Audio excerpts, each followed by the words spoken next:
Bertucci. El aporte de la política. Descubre el verdadero sentido de la política, el poder y la democracia. Y vamos a iniciar entonces esta parte con el aporte de la política, y es como siempre los lunes a David Rico, a quien tenemos en línea, consultor político experto en estrategia, CEO de la consultora Fábrica Política, y sus redes sociales @DavidRicoC. Encantadísimos de tenerlo a él para este tema, porque pues hablar de Ecuador y México, que es lo que pretendemos, entiendo que nuestro David ha ejercido su profesión, la consultoría política, en esos dos países. Y ahora hay conflicto, hay una ruptura de relaciones. Así, ¿quién más que nuestro amigo David para conversar acerca de esto? Cuéntanos cómo estás. Bienvenido, David. Muchísimas gracias, María Alejandra, y muchas gracias a todas las personas que nos escuchan a esta hora. Es una situación dantesca desde un punto de vista político lo que está ocurriendo en el Ecuador, porque más allá de la ruptura, hay varios elementos aquí que hay que tomar en cuenta, más allá de la ruptura de relaciones entre Ecuador y México. Hay varios puntos que yo quisiera conversar contigo y con los que nos escuchan a esta hora, porque mira, el primer punto es que el presidente de Ecuador, Daniel Noboa, está intentando utilizar la presidencia de la República para campaña electoral, porque vienen las elecciones en 2025, en febrero del 2025, a presidente y Asamblea Nacional del Ecuador, en un periodo muy corto, porque él fue electo el año pasado para cumplir el restante, el año y medio que restaba del periodo de Guillermo Lasso, luego que renunció a la presidencia de la República, Y ¿no? también Con aquella entiendo, famosa muerte cruzada, ¿no? sí, Sí, pero también entiendo que hay una consulta en este mes así es. prevista. De hecho, la consulta ciudadana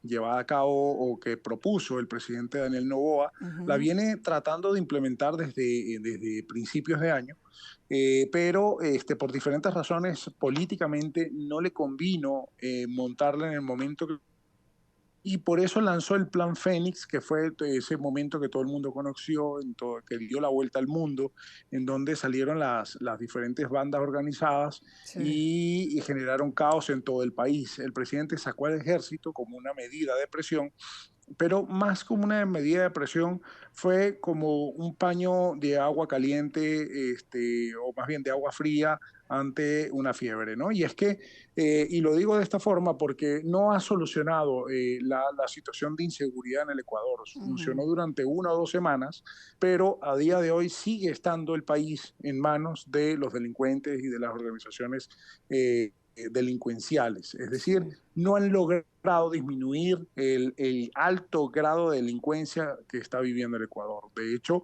hace 2 semanas mataron a la concejal, a la concejal más joven del Ecuador. Mataron también a una alcaldesa. Acaban de recibir varios alcaldes amenazas de muerte. O sea que, digamos que Terrible. la situación está muy grave a nivel de seguridad, pero al mismo tiempo, el plan Fénix que prometía el presidente del Ecuador, sacar al ejército para acabar con las bandas y acabar en seguridad, no ha tenido mayor efecto. Bien, la consulta al mismo tiempo buscaba y busca poder afianzar su partido político a nivel nacional. Es Sí, decir, con la excusa de la consulta, lo que está claro. logrando es identificar liderazgos que puedan ser candidatos a la Asamblea Nacional y que puedan Claro. conformar el partido ADN, Acción Democrática Nacional, en las diferentes provincias del Ecuador. Ahora Claro, bien, porque te lo ocurre algo. pregunto Uh-huh, como consultor político. Quizás es sí. parte de una estrategia de comunicación para posicionarse, porque de hecho las elecciones son un buen método o el mejor de los métodos para la La movilización. organización. Y la Así es, organización. así es. Exacto. Entonces, claro, aquí lo básico es que el presidente está convocando a unas elecciones en un país en donde a los empleados públicos no les pagan hace 2 meses porque no hay dinero, en donde lo equivalente, porque no se llama igual y no funciona de la misma manera, al situado constitucional, como se le llama en Venezuela, que son los fondos que debe dar el gobierno nacional a las alcaldías y en el caso del Ecuador a las gobernaciones y a las prefecturas, no está llegando desde hace más de 2 meses. Pero están convocando una elección que tiene un presupuesto de 60 millones de dólares que pudiera servir por lo menos para paliar el gasto público. ¿No? Y poderle pagar, así sea, a los maestros y a los médicos y a los policías y a los bomberos. Pero el problema está en que se está prelando lo político sobre lo social. Y aquí hay que tener claro, las 11 preguntas, o las 13 preguntas, perdón, de la consulta ciudadana, son preguntas que tienen que ver con, o sea, que parecen más una burla al ecuatoriano que medidas efectivas reales. La mayoría de las preguntas son preguntas que ya están estipuladas en la Constitución de la República del Ecuador y que no cambian el ordenamiento jurídico ni tampoco cambian la acción de gobierno. Pedirle al ecuatoriano, por ejemplo, su permiso para que las armas las maneje únicamente el Estado, es algo que ya está estipulado en el ordenamiento jurídico del país. Claro. Pedirle o preguntarle a los ecuatorianos si un delincuente puede cumplir sanción en el país donde está preso o en el Ecuador es una medida también populista porque eso dependerá de las negociaciones que entre países exista y también dependerá de las negociaciones y de los tratados internacionales que ordenen la materia.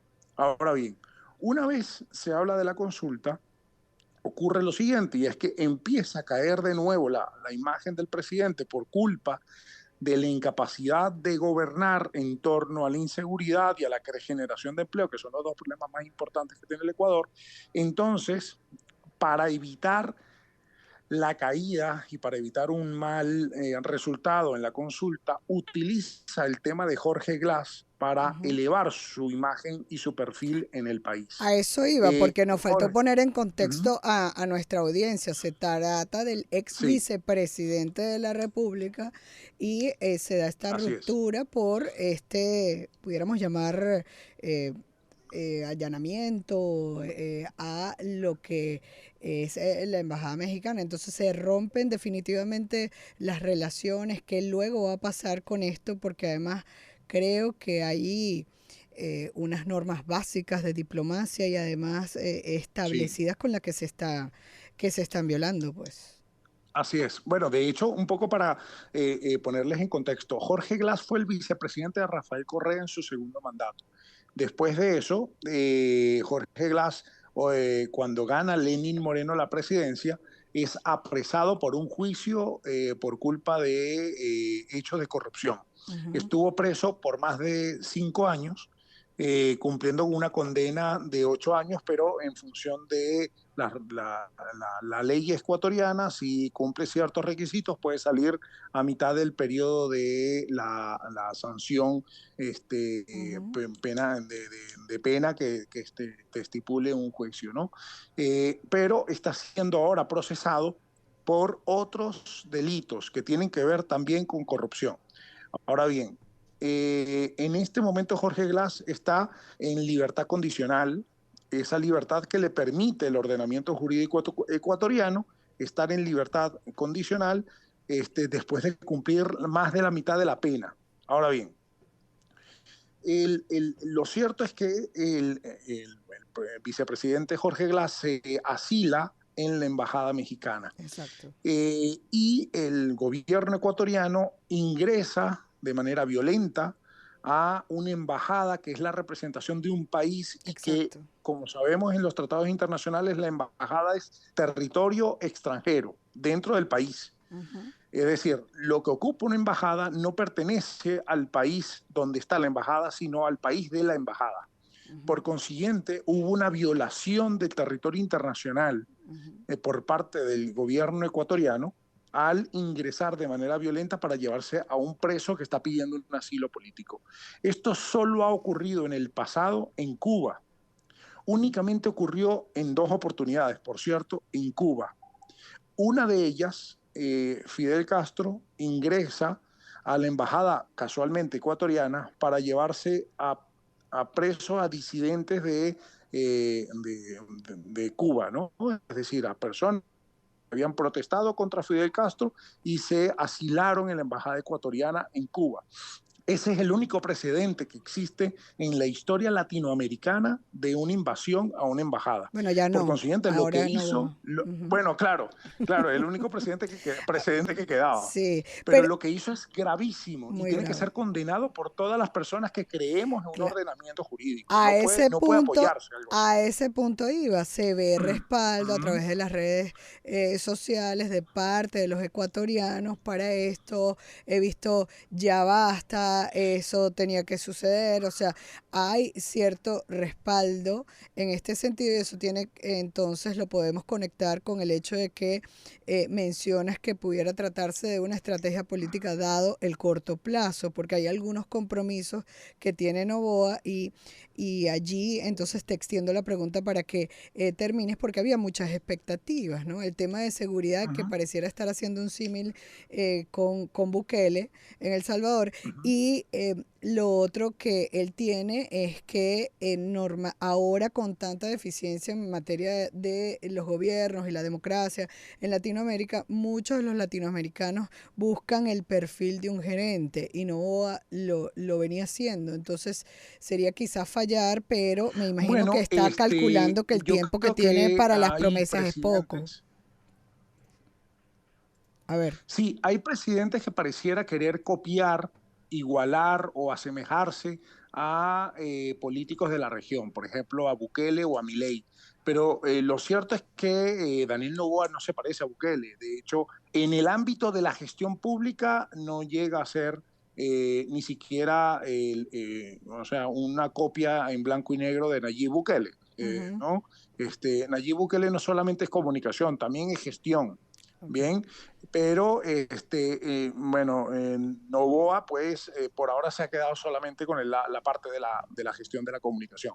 Pero lo cierto es que quienes creemos en la democracia, quienes creemos en las instituciones, quienes creemos en el respeto a los derechos en general, los derechos en general, debemos repudiar lo que pasó en Ecuador. bien. Eh, las acciones, por muy bien que nos puedan caer un presidente, por muy mal que nos pueda caer una persona, no podemos aplaudir El irrespeto a las leyes. las acciones basadas en el respeto a las leyes y Así las es. acciones basadas en que un presidente me caiga bien. Si me cae bien y Bien. es capaz de respetar las leyes, debe ser igual de condenable. Sí. ¿No? Entonces, las acciones del presidente ecuatoriano Bien. deben ser condenadas por la comunidad internacional y sobre todo por por todas las organizaciones y Sí. organismos de defensa de la Sí. democracia. Vamos a hacerle seguimiento a este tema, así que, bueno, volvemos a contactar como siempre, como todos los lunes, para hacer análisis a este caso y a otros casos a nivel de la consultoría política. David Rico. Era David Rico, consultor político experto en estrategia, CEO de la consultora Fábrica Política. Síganlo en sus redes sociales, Twitter e Instagram, @David